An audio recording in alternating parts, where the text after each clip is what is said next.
12 अनुपेक्षा का स्वाध्याय हम सभी कर रहे हैं। आचार्य कुंद कुंद स्वामी द्वारा विरचित।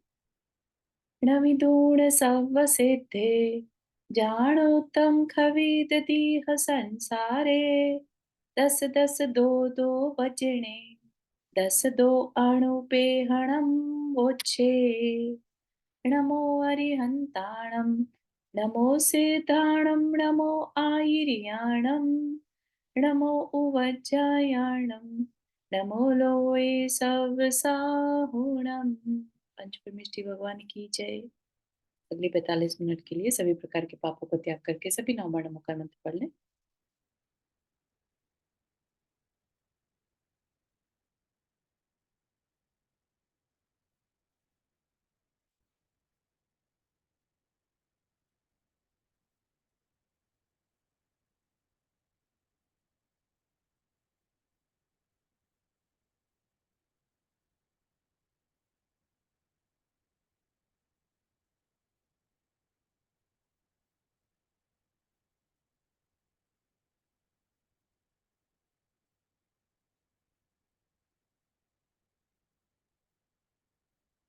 द्वादश अनुप्रेक्षा में हमारा धर्म अनुप्रेक्षा ऑलमोस्ट कंप्लीट हो गया। आई थिंक लास्ट का रह गया हमारा, लास्ट ये वाली 82 नंबर की गाथा है ना। इसको देख लेते हैं। धर्म का चिंतन करना चाहिए। तो हमने मुनि धर्म और गृहस्थ धर्म के बारे में समझा था कि कैसे होते हैं, तो उनके बारे में चिंतन करना धर्म अनुप्रेक्षा है ना। तो वो हमने समझा। उसके बाद आचार्य कुंद कुंद स्वामी जी का आप नोटिस करेंगे, हर एक भावना के बाद उन्होंने ये स्पेशली लिखा है कि निश्चय नय और व्यवहार नय, यानी दोनों ही पर्सपेक्टिव से। नय क्या है? नय और प्रमाण, दो तरीके से हम ज्ञान को अर्जित करते हैं, जानते हैं वस्तुओं को, है ना। प्रमाण में तो कोई चीज हमारे सामने साक्षात है तो हमें पता है कि वो क्या है, ठीक है ना। लेकिन जब चीज हमारे सामने नहीं होती और हमें उसे जानना है ना। जो भारत में बैठा व्यक्ति है और उसको अगर आपको अमेरिका का कोई फल, नया फल बताना है, ठीक है ना, उसका आपके पास फोटो नहीं है, ठीक है ना, लेकिन आपको उसे बताना है, तो उसके गुणों के थ्रू बताना पड़ेगा, ठीक है ना। कहीं उसका रंग बताएंगे, कहीं उसका टेस्ट बताएंगे, कहीं उसका कुछ, राइट। अब अगर ऐसी चीज हो जिसका रूप रस गंध स्पर्श हो ही ना, ठीक है ना, तो ऐसी वस्तु को बताने के लिए फिर क्या करना पड़ेगा? तो बहुत कठिन काम है ना।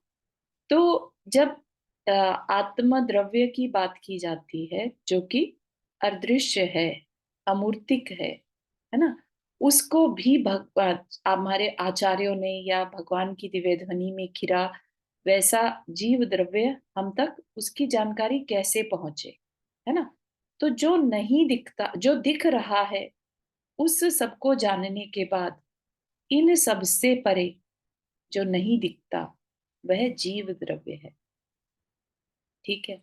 तो दोनों ही तरीके से जो दिख रहा है वो व्यवहार है, जो नहीं दिखता वो निश्चय है, ठीक है ना। तो पहले आत्म तत्व की उपस्थिति व्यवहार से बताई, ठीक। और फिर निश्चय से हम ये जानते हैं कि जो इस शरीर में है ना, और जो दिख नहीं रहा है, अंदर है, वो निश्चय नहीं से हम उसे चिंतन कर सकते हैं, ठीक है ना। हमें दिखेगा तो वो है नहीं, राइट, लेकिन हम चिंतन कर सकते हैं, ठीक। तो सारी अनुप्रेक्षाओं का जो विषय है वो आत्मा है, ठीक। तो आत्मा में भी लास्ट में जब पूरा विषय हो जाता है, व्यवहार से बता देते हैं सारी अनुप्रेक्षाओं के बारे में, फिर एक बात कहते हैं कि निश्चय नय से आत्मा का चिंतन करना चाहिए। इस धर्म द्रव्य की अपेक्षा से या ब्रह्मचर्य की अपेक्षा से, किसी भी अपेक्षा से, लेकिन निश्चय नय से, ठीक है। तो वो चीज को हमें ध्यान रखना है कि आचार्य कुंद कुंद स्वामी चाहते हैं कि हम व्यवहार से भी और निश्चय से भी, दोनों से अपनी आत्मा को जानकर उसका चिंतन करें, ठीक है। तो नॉलेज से हम जानते हैं और हम चिंतन से अपने उसको फिर से ज्ञान का विषय बनाकर उसका चिंतन करते हैं। चिंता भी क्या है, ज्ञान का ही विषय है ना, ठीक है ना। तो यहाँ पर क्या कह रहे हैं, निश्चयेन एण जीवो सागारणगार धम्मदो भिन्नो मज्जत्थ भावनाए सुधप्पम चिंतये नित्यम। शायद ऐसा लग रहा है कि हो भी गई थी गाथा, तो क्विकली एक बार फिर से रिवाइज हो जाएगा। निश्चय नयन, नय से, निश्चय नय से जीव जो सागार और अणगार, सागार मतलब घर सहित, अनगार घर से रहित, है ना। तो गृहस्थ धर्म और मुनि धर्म दोनों से भिन्न है कौन, जीव। जीव के ना तो गृहस्थ धर्म होता है और ना ही मुनि धर्म है। इसलिए मज्जत, मज्जत मतलब माध्यस्थ, भावेण भावनाएं रखकर सुधप्पम शुद्ध, अपम शुद्ध आत्मा का चिंतये चिंतन करना नित्यम चाहिए, नित्य ही, निरंतर ही। ठीक है। तो इन दोनों धर्मों को साइड में रखकर, ठीक है, इनसे परे, इनसे मध्यस्थ होकर, मध्यस्थ का मतलब भी इनडिफरेंट, है ना। इन दोनों को साइड में रखकर फिर निरंतर शुद्ध आत्म तत्व का चिंतन करना चाहिए। ठीक है। तो यहाँ पर आकर धर्म भावना का एंड किया। ठीक। अब अगली भावना जो है वो है बोधि दुर्लभ भावना। बोधि दुर्लभ भावना को आचार्य कुंद कुंद स्वामी ने लास्ट में रखा। तत्वार्थ सूत्र में उमा स्वामी महाराज ने उनको 9th नंबर पर रखा था, लास्ट में धर्म भावना। ठीक है। धर्म एक तरह से हमारा गोल हो गया, हमारा हमें प्राप्त करना है धर्म को, किसके थ्रू, बोधि दुर्लभ के थ्रू। ठीक है। तो यहाँ पर उनकी सोच ऐसी है उमा स्वामी महाराज की। ठीक। लेकिन कुंद कुंद स्वामी कहते हैं कि ठीक है, माना हमारा गोल धर्म है, उसको पाएंगे कैसे, उसको पाने का तरीका क्या है, तो बोधि दुर्लभ उस धर्म को पाने का रास्ता है। ठीक है। तो इसलिए बोधि दुर्लभ को धर्म के बाद रखा। ठीक। इसको देखते हैं फिर समझेंगे क्या है बोधि दुर्लभ।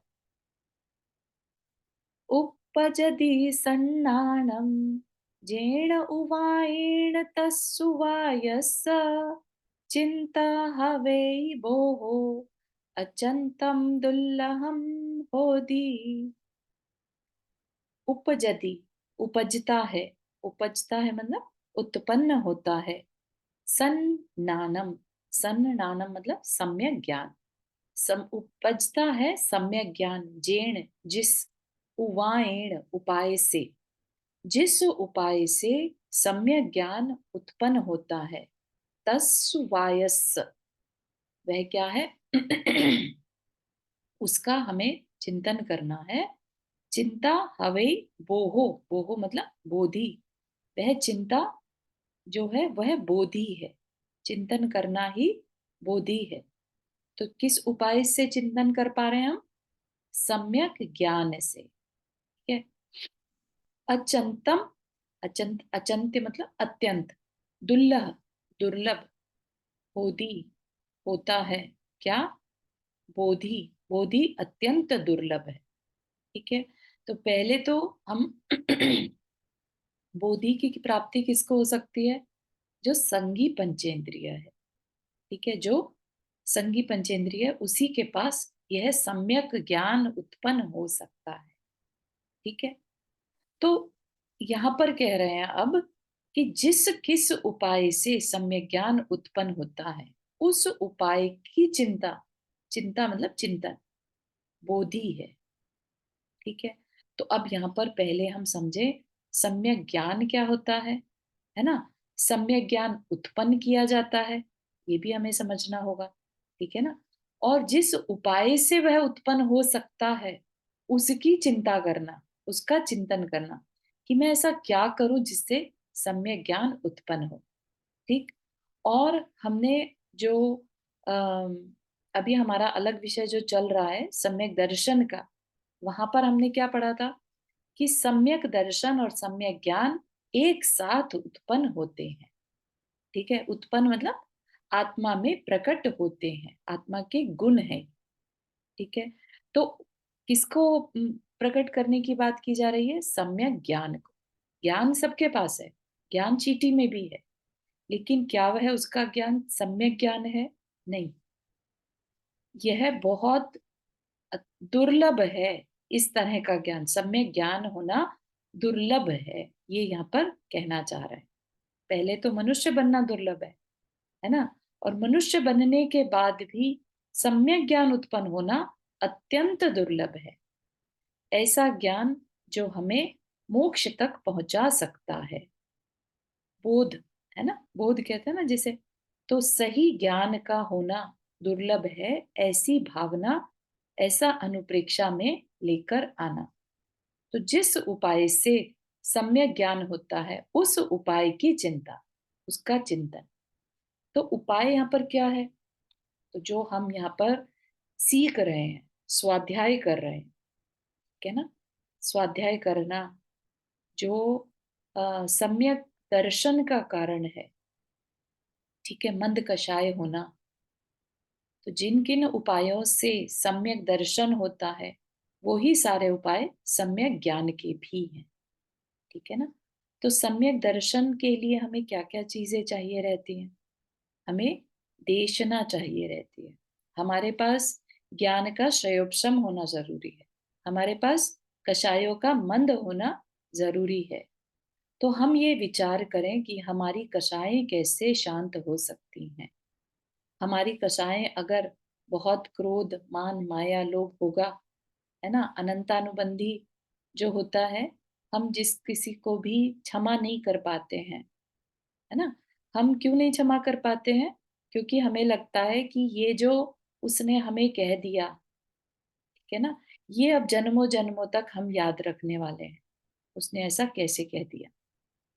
ठीक है, तो ये जो हम बांध लेते हैं अंदर में एक धारणा कि अब मुझे इसको जब तक मैं बदला ना ले लूं, सुना ना दूं, है ना, इस तरह के जो अंदर में प्रण हो जाते हैं, मतलब उनसे द्वेष हो जाते हैं, ये क्या है?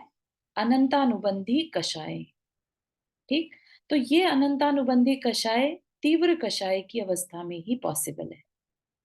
किसी की जिसकी मंद कषाय होती है वो बहुत ज्यादा गुस्सा नहीं कर पाता, बहुत ज्यादा द्वेष नहीं कर पाता, थोड़ी देर में ही उसको लगता है अरे चलो छोड़ो, ठीक है ना। उसकी उसका दिमाग खराब है, उसने मुझे कह दिया तो क्या हो गया। हम उसको क्या कहते हैं, जिसे कहते हैं ना दिल पे नहीं लेना, दिल से नहीं लगाना। वही क्या है, दिल से लगाना इस द्वेष पाल लेना, बैर पाल लेना। जो बहुत ज्यादा किसी बात को दिल से लगा ले, है ना, और अब उसको बदला लेने की सोचे या उस तकलीफ में घुलता रहे, ठीक है ना। तो ये सब क्या है, तीव्र कषाय के परिणाम है। भले ही हम कुछ कहें ना सामने वाले को, लेकिन अंदर ही अंदर कोई घुटता जा रहा है, वह भी तीव्र कषाय है। ठीक है, मुंह पर बोल देने वाला जो बहुत क्रोधी हो और बोल दे और फिर कहे अरे हम तो ऐसे ही हैं, हम मन में कुछ नहीं रखते, तो वह भी तीव्र कषाय कहलाती है। ऐसा मत समझिएगा कि मुंह पर बोल देना, सच, कड़वा सच बोल देना कषाय के परिणाम नहीं है ना। तो इस तरह की कषाय से फिर हमारे अंदर सम्यक ज्ञान उत्पन्न नहीं हो सकता, क्योंकि तीव्र कषाय क्या बता रहा होता है कि हमें इस शरीर से बहुत ज्यादा राग है। किसी ने हमें अ, अंधा कह दिया, किसी ने हमें पागल कह दिया, किसी ने हमें ज्ञानी कह दिया, किसी ने हमें कुछ भी शरीर से रिलेटेड उपाधि दे दी और हम उसे दिल से लगाकर बैठ गए, ठीक है ना। तो क्या है, एक तरह से हमारी तीव्र अज्ञानता है, ठीक है ना। अज्ञान में सम्यक ज्ञान नहीं हो सकता, या तो अज्ञानता होगी या सम्यक ज्ञान होगा, ठीक है ना। तो सम्यक ज्ञान उत्पन्न जिस उपाय से हो उसका चिंतन करना, वही चिंतन क्या है, बोधि है। बोध करने के लिए तैयार कौन होगा? जिसको फिर आगे की गाथा बता रहे हैं, है ना। बोध करने के लिए कि मेरे लिए क्या सही है क्या गलत है, ऐसा ज्ञान होना भी हर एक के हाथ में नहीं होता, है ना। संगी पंचेंद्रिय तो कितने जीव हैं जिनको कुछ मेमोराइज करा दो तो याद तो हो जाएगा, मेमोरी पावर बहुत अच्छी हो सकती है, लेकिन मेरे लिए सही क्या है गलत क्या है वो नॉलेज होना, और उसमें भी संसार के अपेक्षा से नहीं, पारलौकिक अपेक्षा से, है ना, हमारे अध्यात्म की अपेक्षा से। कोई कितना भी नॉलेज कर ले, कितना भी संभल कर अपने शरीर के लिए खा ले पी ले, है ना, इवन आयुर्वेद को फॉलो कर ले कि मैं शरीर को हेल्दी बनाऊं, ठीक है ना, स्वस्थ तन होगा तो स्वस्थ मन होगा, यहाँ तक भी पहुंच जाते हैं।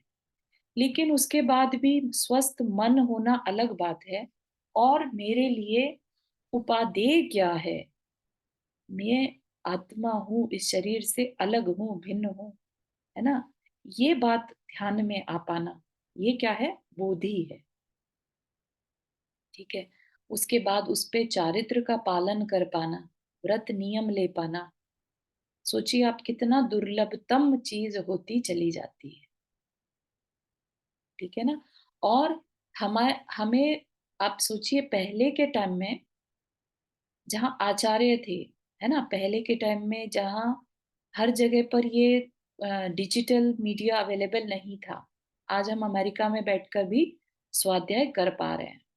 पहले ये सुविधा नहीं थी, कोई बताने वाला होगा तो शास्त्र समझ में आएंगे, है ना। शास्त्र अवेलेबल भी नहीं होते थे इवन विद इन अमेरिका। पहले ऐसा नहीं होता था कि हमें पीडीएफ मिल गई और हमने पढ़ लिया, है ना।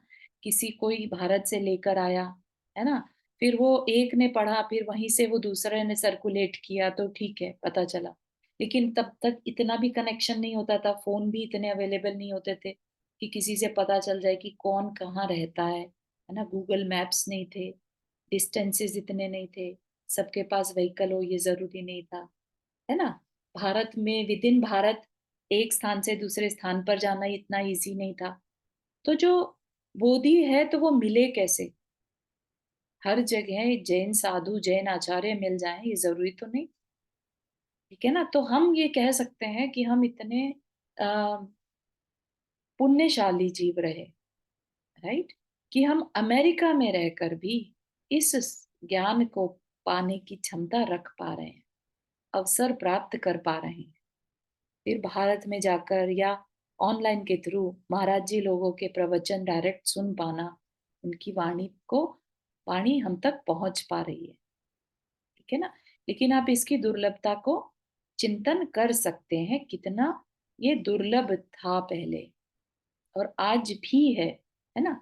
यूट्यूब या जितना भी आप कहेंगे कंटेंट भरा पड़ा है, अपना जो सम्यक ज्ञान से रिलेटेड नॉलेज है वो तो बहुत ही बहुत ही कम परसेंटेज है। उसके अलावा जो फालतू की जो बिना ज्ञान बढ़ाए जो सम्यक ज्ञान न देने वाला जो विषय है वो अथाह है ना। उसमें से अपने को छांट कर महाराज जी लोग कहते हैं कि ठीक है आजकल का डिजिटल जमाना है, तो उस डिजिटल जमाने को मीडिया को यूज करो सम्यक ज्ञान प्राप्त करने में, अपनी कषायों को मंद रखने में, है ना, ताकि हमें ये जो चिंतन का विषय है वो मिले, हम उस पर चिंतन करें, और चिंतन करे बिना हम अपने अंदर सम्यक दर्शन सम्यक ज्ञान को प्रकट नहीं कर सकते। चिंतन बहुत इम्पोर्टेंट विषय है सम्यक दर्शन को प्रकट करने का। ठीक है। तो इसलिए इतना सारा विषय हमें दिया जा रहा है कि बोधि दुर्लभ भावना लास्ट में बताई कि ये सारा विषय जो मिल रहा है ये अत्यंत दुर्लभ है। ठीक है। इसको हम अगर इस दुर्लभतम समय को हमने गवा दिया जो हमें मिल रहा है, तो पता नहीं कितनी योनियों में कितने भवों भवांतरों तक भटकना पड़ सकता है। जो हमने पंच परावर्तन पढ़े थे समझे थे, तो हमने हमें फिर से उन पंच परावर्तनों में घूमना पड़ सकता है ना। जिनको सम्यक दर्शन हो जाता है, इस बोधि की प्राप्ति हो जाती है, उनका अर्ध पुद्गल परावर्तन काल शेष रहता है। वो अपना सम्यक दर्शन का जो समय है वो निश्चित कर लेते हैं कि इतने काल के बाद तो मोक्ष हो ही जाएगा। उनका मोक्ष का काल निश्चित हो जाता है। इतना इम्पोर्टेंट है ये हमारे लिए सम्यक ज्ञान, है ना? तो ऐसी बोधि की प्राप्ति अत्यंत दुर्लभ है। ठीक है? तो हम सभी इसकी दुर्लभता को फील करें। वो फील कब करेंगे? जब हम गृहस्थी के कामों में लगे हैं तब करेंगे, या जब हम शांत बैठकर उस पर चिंतन करेंगे। ठीक है? तो ये सारा चिंतन का विषय हमें सही सम्यक ज्ञान को उत्पन्न कराना एक हमारा गोल है। ठीक है? अब देखिएगा, स्टार्टिंग से लेकर पहली अनुप्रेक्षा से लेकर अनित्य भावना से लेकर लास्ट की ये भावना जो है, हमें हमारे अंदर सम्यक ज्ञान उत्पन्न करने का कारण बन जाती है। ठीक है? आगे चले, यहाँ तक के क्लियर हुआ?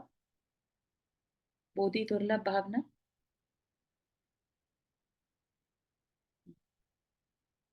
फिर हमें क्या बताया जा रहा है कि हमें कैसा ज्ञान चाहिए, क्यों चाहिए।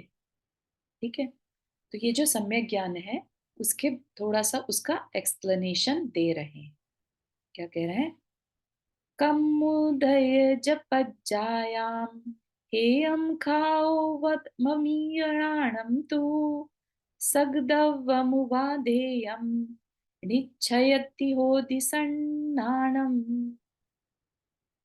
निच्छयति होदि सन्नानम। सन्नानम अभी ऊपर भी देखा, ऊपर की गाथा में भी सम यानी सत, सत ज्ञान, सम्यक ज्ञान, सही ज्ञान, है ना?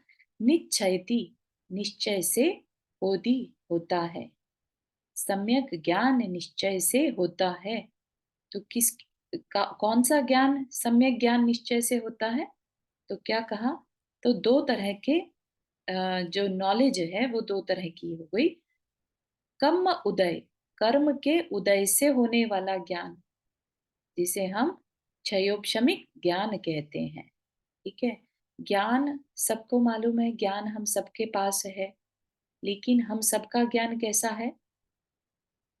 आवरण सहित है। ठीक है ना? तो हमारा ज्ञान सबका कैसा है? आवरण सहित है। यानी आवरण क्या होता है? ज्ञान का, पर हमारे ज्ञान पर आवरण पड़ा है। उस आवरण को क्या कहा जाता है? ज्ञानावरणीय कर्म। हमारे ज्ञान को ढकने वाला कर्म। ठीक है? तो जितना जितना हमारे ज्ञान पर से आवरण हटता है, उतना उतना हमें ज्ञान होता है। ठीक है? तो उस ज्ञान के आवरण को हटने को दूसरे टर्म में क्या कहा जाता है? छायोपशमिक ज्ञान। ठीक है? जो हमें ज्ञान प्राप्त होता है, नॉलेज होती है, चीजों को जानना हमारा, हम जान पाते हैं। तो क्या कह रहे हैं? कम उदय पज्जाया, पज्जायाम। के पज्जाया मतलब पर्याय। कर्म के उदय से, कर्म उदय से होने वाली पर्याय होने के कारण। ठीक है? तो किसी का ज्ञान कितना है, किसी का ज्ञान कितना है। ठीक है? ये सब ज्ञान डिफरेंट डिफरेंट कैटेगरीज की होने के कारण अनेक पर्याय वाला होता है। ठीक है? तो कर्म उदय से होने वाली पर्याय, कर्म के उदय से होने वाली पर्याय का मतलब क्या है? बेसिकली उसका रूप, उसका भेद प्रभेद। ठीक है? तो वह भेद प्रभेद होने से जो छायोपशमी ज्ञान है, क्योंकि ये कर्म के उदय से है, इसलिए हेय है। हेय मतलब अच्छा नहीं है, क्योंकि ये लिमिटेड है।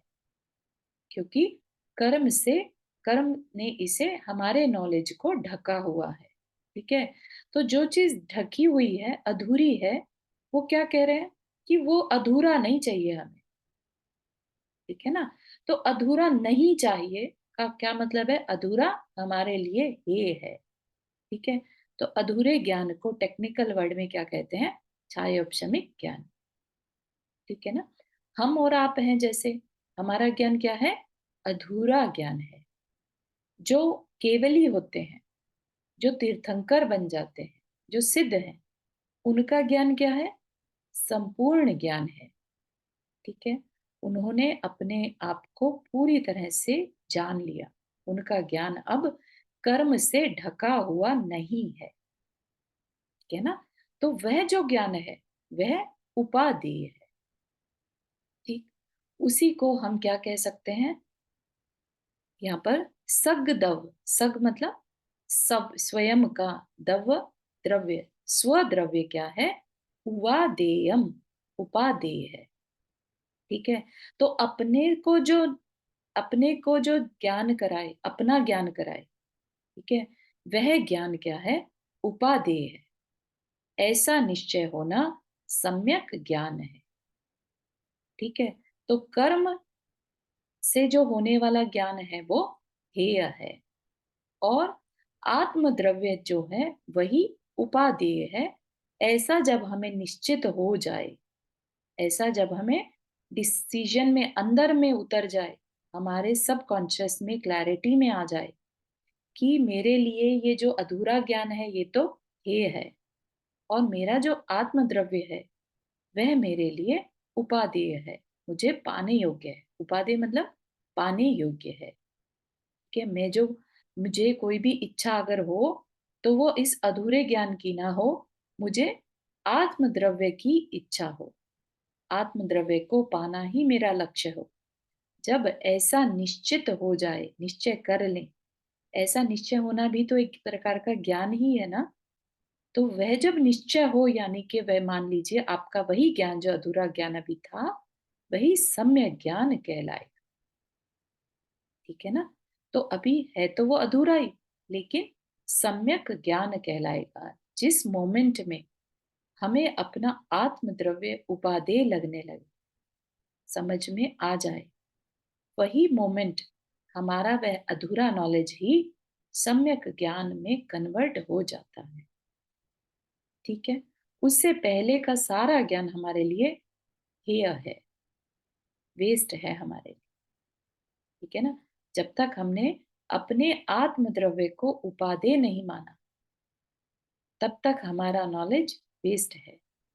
जिस मोमेंट हमें वो आत्मद्रव्य उपादेय यानी पाने योग्य लगने लगे, है ना, आप समझिए कि एक सम्यक दृष्टि भी जीवन को वैसे ही जी रहा होता है जैसे कि एक मिथ्या दृष्टि, है ना।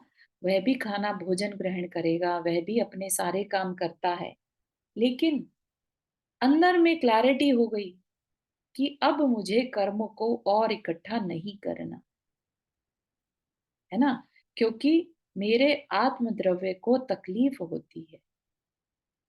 जब ये दृष्टि आ जाए कि मैं जो हूं वो आत्मद्रव्य हूं, द्रव मतलब मैं आत्मा हूं, ठीक है ना, पहचान अपनी अलग कर ली, तो वह मोमेंट क्या हो गया, नॉलेज जो हो गई सम्यक ज्ञान की श्रेणी में आ जाए। बात समझ में आ रही है? डिफिकल्ट तो नहीं लग रहा? तो वही सम्यक ज्ञान जो है वो बोधि की प्राप्ति है। नीति जी आपने हाथ रेज किया।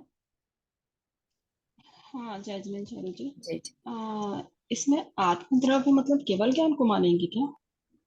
नहीं, यहाँ पर अभी केवल ज्ञान नहीं हुआ है, यहाँ पर सम्यक ज्ञान की बात चल रही है। तो आत्मद्रव्य थोड़ा और एक्सप्लेन कर सकते हैं क्या? यहाँ पर आत्मद्रव्य का सिर्फ चिंतन करने की बात की जा रही है, आत्मद्रव्य को पहचानने की बात की जा रही है, जो हम शास्त्र के सहारे से करते हैं, ठीक है। शास्त्र को पढ़कर हम ये जानते हैं कि हम कौन है, ठीक है ना। तो वह द्रव्य, जीव द्रव्य, बेसिकली हमारे लिए जीव द्रव्य उपादेय है। जीव द्रव्य जो प्योर हमारी सोल है वो पाने योग्य, ऐसा निश्चय होना, ठीक है ना। अभी पाया नहीं है, सिर्फ ऐसा निश्चय हो गया कि हाँ यही सही है। बात हम्म, समझ में आ रही है? हाँ।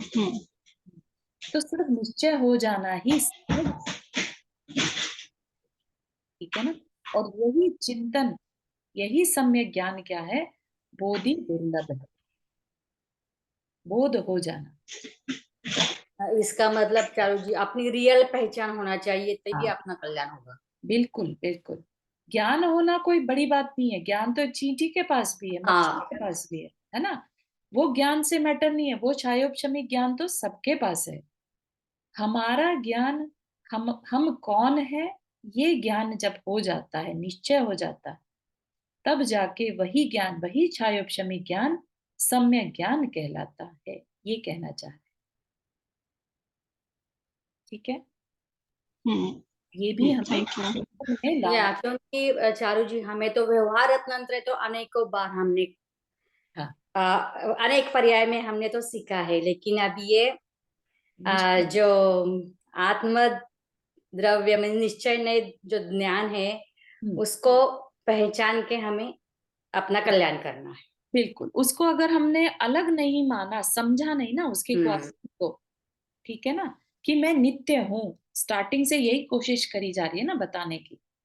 ठीक है ना, अनित्य जो भी कुछ है उसको छोड़ दो, तो जो नित्य है वह मैं हूं। ठीक है ना। तो ऐसा जितना भी चिंतन का विषय है, और उसके बाद आप एक निश्चित, आप इस डिसीजन पर पहुंच गए कि ये जो नित्य है वह मैं हूं। ठीक है ना, तो ऐसा निश्चय हो जाना ही सम्यक ज्ञान है, और वह अत्यंत दुर्लभ है, ये कहना चाहते हैं। ठीक है, हर एक के अंदर नहीं आता है ये नॉलेज। जो जिसने चिंत स्वाध्याय किया, स्वाध्याय भी बहुत मंद कषाय के साथ कि ये कुछ जो कह रहे हैं ये मेरे कल्याण के लिए कह रहे हैं, इस भावना से किया, तभी जाकर वो परतें हटती हैं कर्म की, मिथ्यात्व की। ठीक है, और फिर वो क्लिक होता है हमेशा के लिए। जैसे आपने लेट से कभी लाइफ में जलता हुआ दीपक ना देखा हो, है ना, और कभी आपने, किसी ने आपको दिखाया जलाकर कि ऐसे दिखता है, और जैसे ही जलाया और वह बुझ भी गया, ठीक है, तो भी अब आपको वह जलता हुआ दीपक पता चल चुका है। भले ही वो अभी नहीं जल रहा है, लेकिन वह जलता हुआ दीपक कैसा होता है, वो आपको नॉलेज हो गई, निश्चय हो गया। अब कभी आप उसमें गलती नहीं करेंगे, है ना।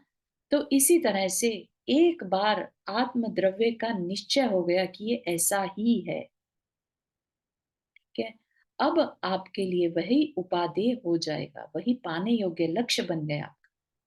और जब हमारा लक्ष्य बन जाता है ना, तो वही हमारा क्षण, हमारा नॉलेज, सम्यक ज्ञान, सम्यक दर्शन प्रकट हो जाता है, और वही बोधि दुर्लभ है। ठीक है। मतलब यही हुआ कि अपने को ये सोचना है कि जब अपनी आत्मा का शुद्ध स्वरूप है, तो हम्म, फिर हम उसको कर्मों से बांध के उसको और दुख दे के हम्म, अपनी उसको मतलब मतलब अपन क्यों दे रहे हैं बिल्कुल, कुछ भी चिंतन ये कर सकते हैं। देखो अभी आपने जो बात कही, हमारी हाँ आत्मा कर्म से बंधी है, हाँ तो इसका अपन मतलब गलत कर्म है ना, करके उसको दुख कर्म दे रहे हैं। अलग है और हाँ, आत्मा अलग हम्म, है ना। तो उस तो अलग आत्मा को हम ऐसे देख तो नहीं सकते, है ना। हम्म, हमें सिर्फ चिंतन करना है कि वह अलग हम्म, आत्मा कैसी है, फिर उसका शुद्ध स्वरूप का चिंतन करें। शुद्ध स्वरूप कैसा है तो हम वैसा करें, मतलब ये बस उसका चिंतन करें। ऐसा सोच सकते हैं कि हम आत्मा है और हमें परमात्मा बनना है। बिल्कुल बिल्कुल ऐसा ही सोचना है, बिल्कुल ऐसा ही सोचना है कि हम में परमात्मा बनने की सामर्थ्य है। लेकिन हम परमात्मा कैसे बन सकते हैं, जब हम इस कर्म से अलग होंगे, कर्म दूर होंगे, है ना। इसीलिए हमें निर्जरा अनुप्रेक्षा बताई। ठीक है ना। तो ये जितना भी विषय है, सब जितना चिंतन हम कर सकते हैं, हमें करना है। ठीक, किसके लिए, ताकि हम इस बोधि दुर्लभ को, जो दुर्लभता से मिलती है, इस सम्यक ज्ञान को प्रकट कर सके अपने अंदर। तो उसके लिए सिर्फ स्वाध्याय ही जरूरी है कि और कुछ भी जरूरी है? उसके लिए स्वाध्याय कारण बन जाता है। उसके लिए रियलिटी क्या है, वो हमारी मंद कषाय है। ठीक है। नहीं, जैसे मंद, पूजा, ज्ञान, तप, ये उसमें आ जाता है। देखिए कहीं पर भी पूजा आदि को तो नहीं लिया है, लेकिन देव दर्शन को कारण माना है। ठीक है। तो देव दर्शन से सम्यक दर्शन हो सकता है। ठीक है। तो देव दर्शन करने के लिए भी हमें स्वाध्याय की जरूरत है। क्योंकि और हम देख तप किसको रहे तप हैं। भी आता है उसमें, तप। तप हमारा चारित्र का पार्ट है, ठीक है ना। अच्छा। तप हमारा, उसको फॉलो करते हैं हम। क्यों कर रहे हैं तप? फिर हमने जिसे जाना है, अब हम उन कर्मों को दूर करने की कोशिश कर रहे हैं, तो तप हमारी प्रैक्टिस है। और तप से निर्जरा भी हो सकती है। तप से निर्जरा ही होती है, लेकिन हमारी गृहस्थ की अवस्था में तप हमारा उतना स्ट्रांग नहीं हो पाता है, हर समय नहीं हो पाता है। तप हम थोड़ी देर के लिए करते हैं, है ना, तो बहुत बहुत कम टाइम के लिए, बहुत कम इंटेंसिटी से हो पाता है। इसलिए जितनी हमें निर्जरा के लिए इंटेंसिटी चाहिए उतनी नहीं हो पाती है, क्योंकि हमारे साथ परिग्रह जुड़ा है। पर जो व्रत करते हैं उसमें तप नहीं आ जाता है। व्रत उपवास एक तरह से प्रैक्टिस हो सकती है, लेकिन जब तक हम परिग्रह के सहित हैं, है ना, हम उतना निर्विकल्प नहीं हो पाते। मंद विकल्प कषाय नहीं रह पाते। मंद कषाय नहीं रह पाते, और विकल्प चलता रहता। हाँ, इसलिए शायद देव दर्शन को माना गया होगा कि देव दर्शन में के समय अपने कषाय मंद हो जाते हैं। एग्जैक्टली, मंद भी हो जाती है, और वहीं के वहीं हमारा ज्ञान जो है कि मुझे ऐसा बनना हाँ, है ना, ये मैं हूँ असली, तो मैं ऐसा हूँ, ऐसे भाव हो जाते हैं, ठीक है ना। केना जी, आपने हाथ रेस किया। आचार्य जी, मेरी मदर आई है इंडिया से, सो आज से उन्होंने ज्वाइन किया है। She wanted to say something. Sure जी जी। कर्मों को उदय को साहेब समिक जो ज्ञान है, कर्म से उदय होने वाली पर्याय के कारण साहेब समिक ज्ञान है। लेकिन ज्ञान का स्वयं, हम्म। ज्ञान का स्वयं, इस दोनों में क्या डिफरेंट है? ज्ञान का क्षयोपशम और क्षयोपशमी ज्ञान एक ही बात है। ज्ञान के क्षयोपशम को ही क्षयोपशमी ज्ञान कहते हैं। नहीं, पर जो होता है वो जो अपने को कोई बोलता है ना कि हमको याद नहीं रहता है, हमको ये हाँ नहीं, हाँ हाँ वो साहेब समिक ज्ञान का स्वयं हो तो ही वो सब याद रहता है। हाँ। जितना ज्यादा ज्ञान का क्षयोपशम होगा, उतना नॉलेज, उतनी मेमोरी ज्यादा होगी, तो तो उसके उसकी हिसाब से, डिग्री है। हाँ, तो हाँ, उसके डिग्री। हिसाब से आत्मद्रव्य के बारे में हम सोच सकते हैं ना। हम उस ज्ञान को यूज करते हैं आत्म द्रव्य को जानने के लिए। यस, उस क्षयोपशमी ज्ञान से ही हम आत्म द्रव्य का चिंतन करते हैं।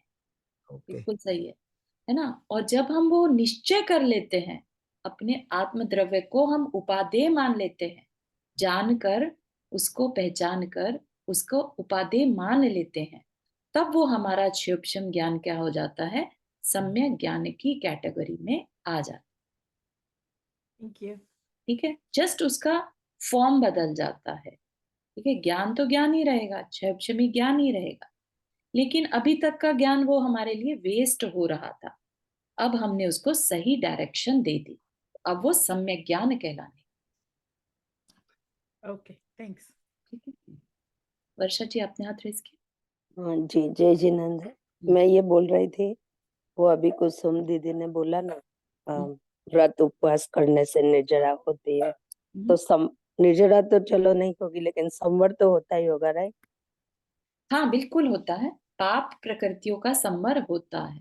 होता है। और एक और चीज थी कि जो उनने बोला ना, परमात्मा, आत्मा से परमात्मा बनना है, तो उसके लिए मैं एक चीज करती हूँ, अगर सब मतलब शेयर करो तो, किसी को करना है तो, भूत का वो है ना, पूजा का अंतिम जो पुष्पांजलि के समय बोलते हैं महावीर भगवान की पूजा में, भूतकाल जो प्रभु आपका वह मेरा वर्तमान, वर्तमान जो प्रभु आपका वह मम भविष्य जान, वह मम भविष्य जान। बिल्कुल सही है। यही करना है कि भगवान जैसे आप हैं वैसे मैं भी बनूं, है ना।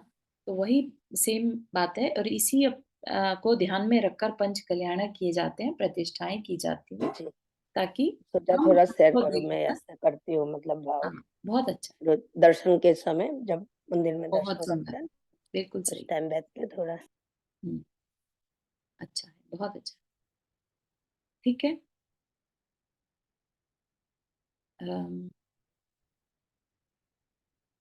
अगली गाथा शायद कल लेते हैं अपन, क्योंकि फिर समय लग जाएगा। अभी किसी और को कुछ शेयर करना है या प्रश्न है तो कर सकते हैं, 5 मिनट बचे हैं हमारे पास।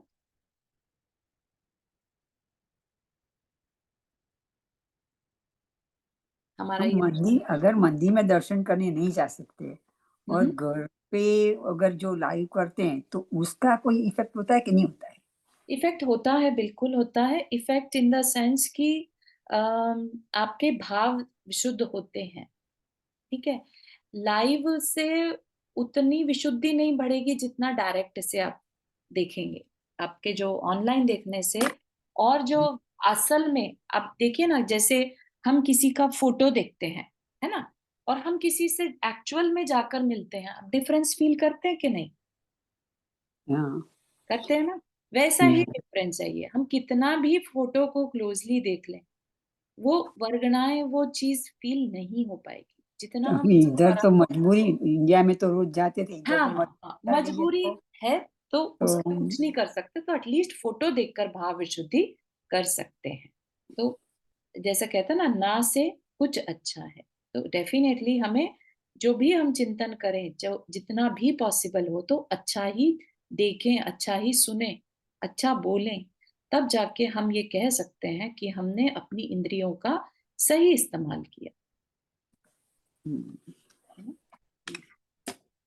तो हमें जो बोधि दुर्लभ मिली है, उसमें उससे पहले हमें क्या मिला है? मनुष्य भव दुर्लभता से मिला। मनुष्य में हमें संगी पंचेंद्रिय बने, उसमें उच्च कुल मिला, है ना, उसमें सत्संगति मिली, जिनवानी मिली, राइट। तो ये सारा चिंतन जो है बोधि दुर्लभ में किया जा सकता है, ठीक है। तो अपन इसी को कल का ध्यान का विषय बना सकते हैं। बहुत अच्छा। चारू जी, बोधि समाधि का मतलब सुना। हाँ, बोधि तो हमें बोध हो गया, ज्ञान हो गया, है ना। और समाधि एक तरह से हम समता में जब आ जाते हैं, जब हम उस पर एक्शन लेने लगते हैं, शांत रहने लगते हैं, दैट इज समाधि। जब हम मन वचन काय को संभालने लगते हैं, दैट इज समाधि, ठीक है। ध्यान की अवस्था जो होती है, दैट इज समाधि, ठीक है। उसमें अलग अलग डिग्रीज हो सकती हैं। ध्यान, धर्म ध्यान भी समाधि की अपेक्षा से कह सकते हैं, और शुक्ल ध्यान तो है ही समाधि।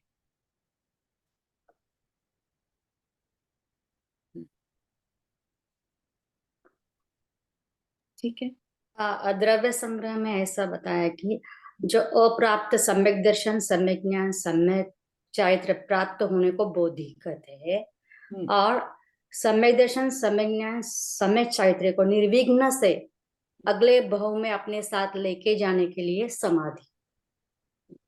ओके, एक बार और देख लेंगे उसको, किस अपेक्षा से कहा है वैसे, है ना। मीन्स जैसे हम अभी रत्नांतर प्राप्त कर लिया तो अगले भाव में हो अपने साथ ही जाएगा ना। हाँ बिल्कुल, समाधि होने के बाद समाधि मरण जैसे बोलते हैं, हाँ, कह सकते, हाँ बोधि समाधि, हाँ वैसे। ओके, उस अपेक्षा से, या ठीक है। चलिए, जो समाधि रहते हैं वही समाधि ना, मुनि महाराज जो संन्यास की वही अपेक्षा देखना जरूरी है। समाधि, एक समाधि मरण भी है और एक समाधि ध्यान लगाना भी है। जब हम मन वचन काय को संभाल लेते हैं, है ना, ध्यान में एकाग्र हो जाते हैं, वह भी समाधि की स्थिति है। अच्छा। चलिए, जिनवानी स्तुति। जावानी के ज्ञान से सूझे लोकालोक, सो वाणी मस्तक धरो सदा देत हो दो। हे जिनवाणी भारती तो ही जपो दिन रैन, जो तेरा शरण आ गए सो पावे सुख चैन। 9 पांडवों का ना।